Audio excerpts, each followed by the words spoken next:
এই জিনিসটা কিন্তু শুরু করেন। জি আমি প্রথমে সাংবাদিক ভাইকে ধন্যবাদ জানাচ্ছি কষ্ট করে এখানে যে দেশের বিভিন্ন আনাচে কানাচে আপনারা গিয়ে এই যে মানুষের বিভিন্ন রকমের সমস্যার কথা তুলে ধরার জন্য। আমি আজকে যে বিষয়টা নিয়ে আলোচনা করব এটা যে এত একটা গুরুত্বপূর্ণ। এই সড়কটা চন্দ্রকোনা আদরপাড়া হয়ে এই সড়কটা এদিকে নিশ্চিন্তপুর, এদিকে আপনার উত্তরাঙ্গুনিয়া বর্মউত্তর, আবার এদিকে আছে সাব স্টেশন, মানে চতুর্মুখী মাঝখানে রাস্তাটা। এই রাস্তাটা দিয়ে বাংলাদেশ হচ্ছে যে কৃষি প্রধান দেশ। কৃষি প্রধান দেশের মানুষের অর্থনীতির সবচেয়ে একটা অবদান হচ্ছে আমাদের কৃষি। আমাদের এখানে দীর্ঘদিন পর্যন্ত আমাদের মানুষজন কৃষকরা কষ্ট পেয়ে আসতেছে রাস্তাটা একটু ছোটো হওয়ার জন্য এবং যাতায়াত ব্যবস্থা খারাপ হওয়ার জন্য। বিশেষ করে আপনি দেখেন এই যে কালভার্ট, এই কালভার্টটা যদি প্রশস্ত করা হয় তাহলে গাড়ি যাতায়াত ব্যবস্থা সুবিধা হবে। এই রাস্তা দিয়ে আমরা নিশ্চিন্তপুর যেতে পারবো। এখানে যে বাংলাদেশের মধ্যে আমি আগে বলছি, বাংলাদেশের মধ্যে সবচেয়ে বড় বিল হচ্ছে আপনার চলন বিল। চলন বিলের পরে হচ্ছে আমাদের গুমাই বিল। যদিও বা দ্বিতীয় বৃহত্তম বিল হয়, কিন্তু শ্বাস উপযোগীর মধ্যে শ্বাস উপযোগী বিল হচ্ছে যে 1 নম্বরে হচ্ছে যে গুমাই বিল। গুমাই বিলের মধ্যে এখানে মানুষজন কিন্তু আপনার যদি ভালো শ্বাস হয় খানিতে 120-100 এরকম এবারে ধান কাটে। তো যেহেতু এটা অর্থনীতিতে বিরাট ভূমিকা রাখছে, সেহেতু যদি আমাদের যাতায়াত যোগাযোগ ব্যবস্থাটা যদি সুবিধা হয় তাহলে মানুষ স্বাচ্ছন্দ্যে চাষাবাদ করতে পারবে।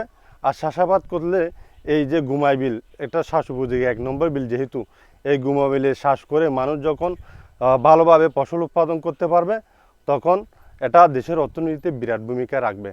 তো আমি এই দেশের যে ঊর্ধ্বতন কর্মকর্তা, বিশেষ করে কৃষি মন্ত্রণালয় এবং আমাদের টিএনও মহোদয়, রাঙ্গুনিয়া উপজেলা টিএনও মহোদয়ের মাধ্যমে ডিসি মহোদয় এবং যারা ঊর্ধ্বতন কর্মকর্তা এই বিষয় নিয়ে যাদের এই বিষয় নিয়ে কাজ করার মানসিকতা আছে, তাদেরকে ঊর্ধ্বতন কর্মকর্তাদেরকে আহ্বান জানাবো এই রাস্তাটা যাতে প্রশস্ত করে মানুষের যাতায়াত ব্যবস্থা নিশ্চিত করে, যাতে কৃষির জন্য যোগাযোগ ব্যবস্থার জন্য বিশেষ ভূমিকা রাখতে পারে সেই আহ্বান জানাবো। যেহেতু দেশের কৃষি, আমাদের দেশ হচ্ছে কৃষি প্রধান দেশ, তো এখানে কৃষক ভাইরা এরা দীর্ঘদিনের দাবি, কিন্তু দীর্ঘদিন দাবি করে আসছে, বলছে আমরা যদি এই কাজটা যদি আমরা করতে পারি তাহলে আমাদের জন্য অনেক উপকার হবে। একটু দেখেন এই যে একটা মেশিন আনছে, মেশিনটা এখানে এই কালভার্ট দিয়ে তুলতে অনেক কষ্ট হয়ে যায় ওনাদের জন্য।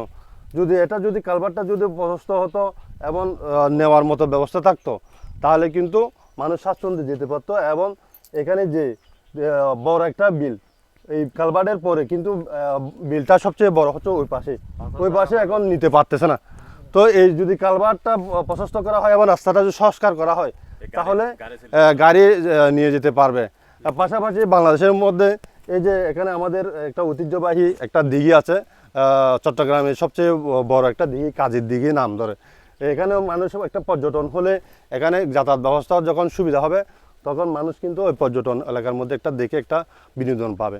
তো আমি ঊর্ধ্বতন কর্মকর্তাদের আহ্বান জানাবো যাতে এদিকে একটু নজর দেওয়া হয়, কৃষকের দিকে একটু নজর দেওয়া হয়। কৃষক বাঁচলে আমাদের দেশ বাঁচবে, আর কৃষকরা আমাদের দেশকে এগিয়ে নিয়ে যায়। আমি সবাইকে ধন্যবাদ জানাচ্ছি, সাংবাদিক ভাইকে ধন্যবাদ জানাচ্ছি যাতে এই বিষয়গুলো একটু তুলে ধরার জন্য। সবাইকে ধন্যবাদ।